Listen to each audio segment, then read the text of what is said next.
புரியுதா உங்களுக்கு?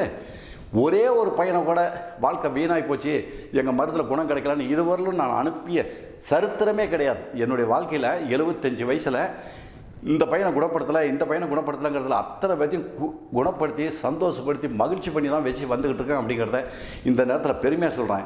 இது என்ன தவிர தமிழ்நாட்டில் எந்த சித்த வைத்தியரும் செய்யவே முடியாது, நினச்சி கூட பார்க்க முடியாது.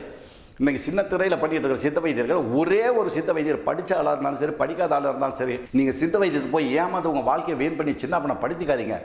ஆணித்தரமாக ஆதாரமாக சொல்கிறேன். இந்த புது வருஷம் பிறந்ததில் நீங்கள் எந்த மருத்துவர்கிட்ட, இப்போ சின்ன திரையில் வந்திருக்கு எத்தனை மருத்துவர்கள் வருது, வண்டி சக்கரம் மாதிரி நீங்கள் அவங்ககிட்டலாம் சுற்றணுமே ஒழிய குணப்படுத்தி உங்கள் வாழ்க்கையை மகிழ்ச்சி பண்ணி சந்தோஷப்படுத்தி குழந்தை குட்டி பெற்று இருக்க முடியாது.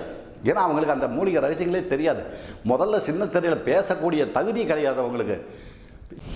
ஏன்னா ஒவ்வொரு நிகழ்ச்சியிலையும் நான் சொல்லியிருக்கிறேன், அகத்திய முனிவர் அந்த காலகட்டத்திலேயே தமிழ்நாட்டில் இருக்கிறவங்க இல்லை உலக நாடுகளில் இருக்கிறவங்கெல்லாம் வாழ்க்கை பாதித்து இந்த செக்ஸு சம்பந்தப்பட்ட விஷயத்தில் வாழ்க்கையெல்லாம் வீணாகும் அப்படிங்கிற இது தெரிஞ்சு வச்சுருந்த ஒரே ஒரு காரணத்தினால தான் அவர் அந்த காலகட்டத்திலே எத்தனையோ 100-1000 ஆண்டுகளுக்கு முன்னாடி அவர் பாடல்கள் எழுதி வச்சுருக்கார்.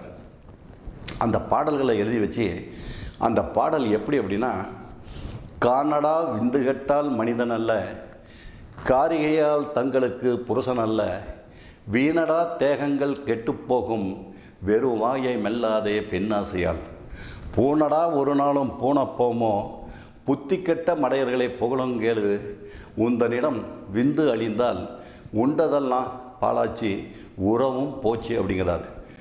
உந்தனிடம் விந்து அழிந்துட்டா உண்டதெல்லாம் பாலாச்சி உறவும் போச்சு அப்படிங்கிறார்.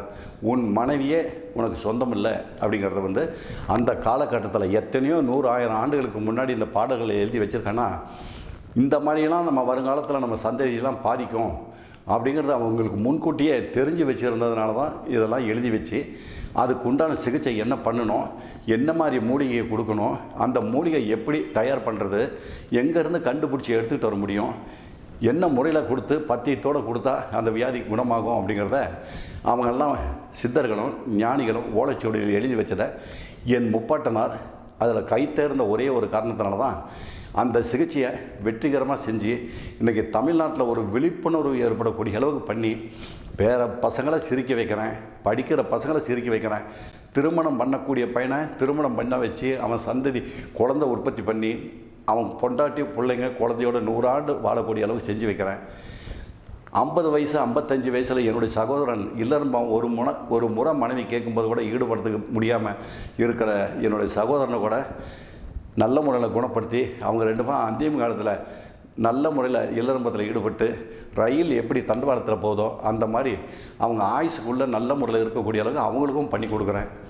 அதே மாதிரி என் மகள் போன்ற தெய்வங்கள் குழந்தை பாக்கியம் இல்லைன்னு தெரு தெருவாக ஃபைல் எடுத்து சுற்றிக்கிட்டு இருக்கிறேன். அவங்களுக்கும் என்னை நம்பி வர அத்தனை மகள் போன்ற பெண்களுக்கும் குழந்தை பாக்கியம் உண்டாக கர்ப்பணுக்களை உற்பத்தி பண்ணி இந்த மூலிகை சிகிச்சையில் கொடுக்குறேன்.